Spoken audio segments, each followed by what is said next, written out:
or the Qutubiyun,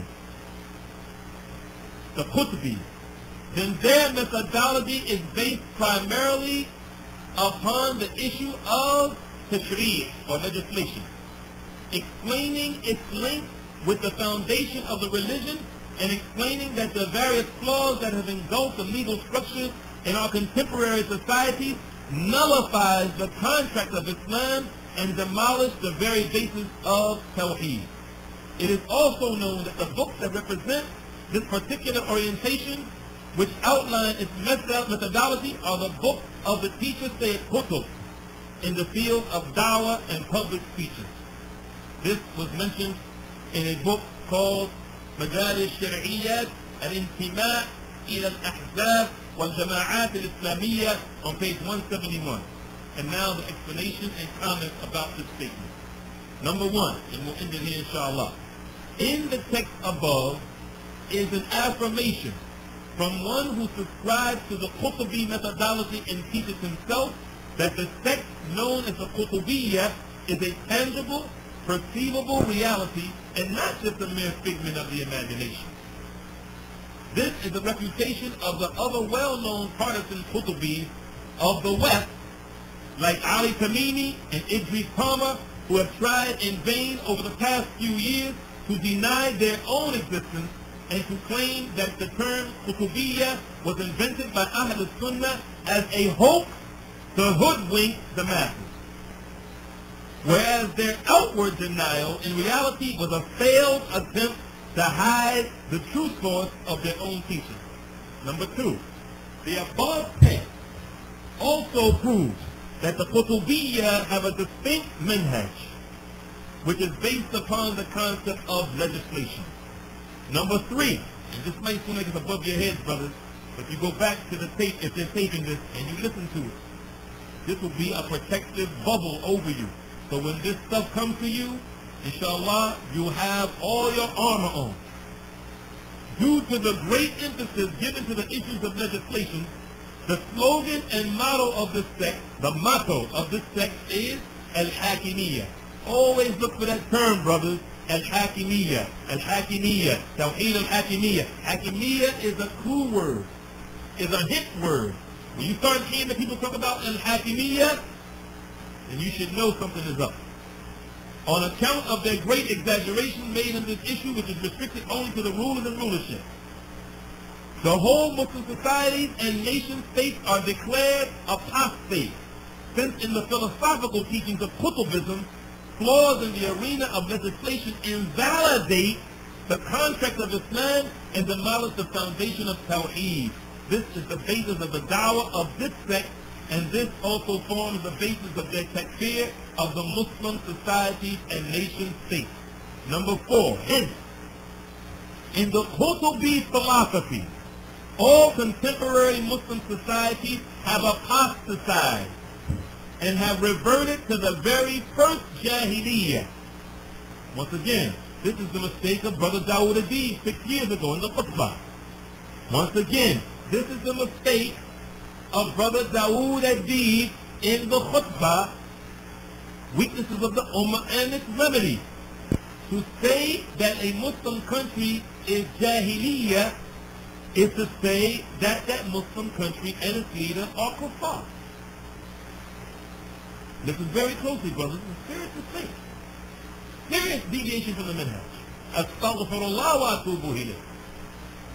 Prior to the advent of Islam, this Qutubi philosophy, they believed that any society that is not ruling by that which Allah has revealed is a kafir society.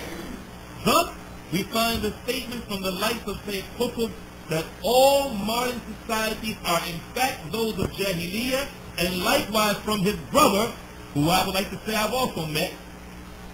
I also met him, Muhammad Qutb, on several occasions, and I'd like to also say 2 points before we make salah. And we'll end it here and maybe come back if we have time.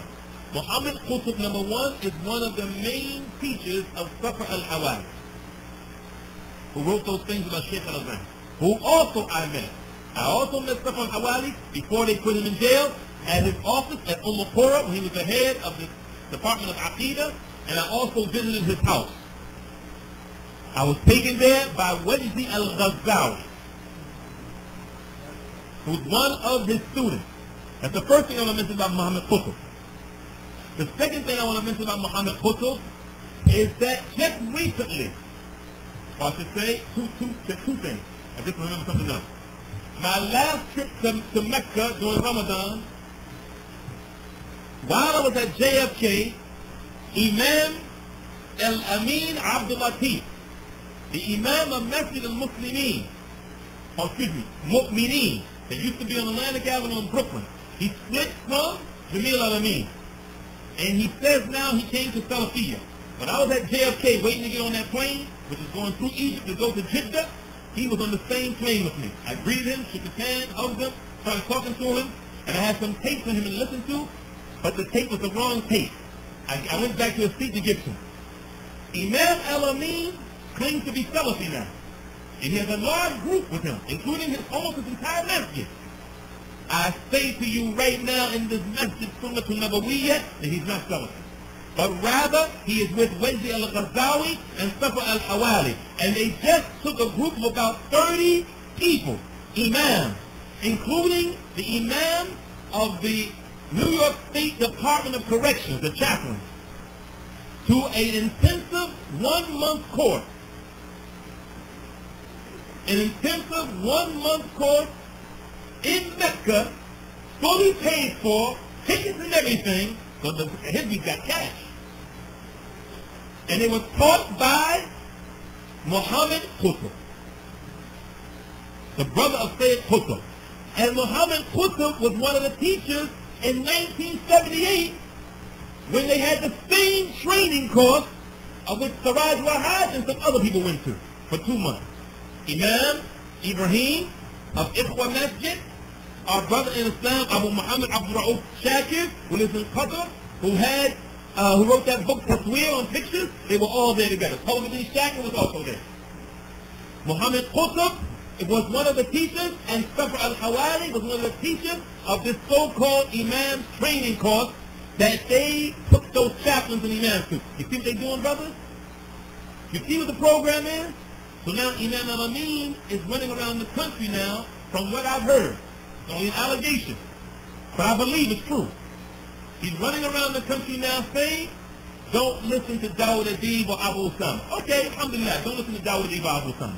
But he's also saying, don't listen to Sheikh Salim al-Hilali, don't listen to Usama al-Qunsi, don't listen to Ali al-Halabi. You know why? Listen to his reason. Listen to his dalil. It's because something must be up if the American government lets him in like that all the time. With Muhammad Ismail, whom when I was at JFK, he told me that that's the first person he was looking for when he got off the plane in Cairo. Muhammad Ismail al-Muqaddam in Alexandria, whom we also used to think was Salafi. Who whom I know personally and have visited his house on many occasions. Alright? Al-Amin, Imam Al-Amin is going around the country, allegedly, right now, saying don't take from those mashayikh who come to us 2, 3, 4 times a year, because something has to be up because the government lets them in too much. Their governments let them out, give them visas too quickly, and America lets them in too much, and those other sheikhs can't come in, so something must be up. See how they judge things? If the scholar, to them, is not in jail, then he's not Salafi. If he can't come to America, he's not Salafi. Then how about Abdul Malik al-Ramadani, who's been trying to come to see us? How about these other mashayikh that's been trying to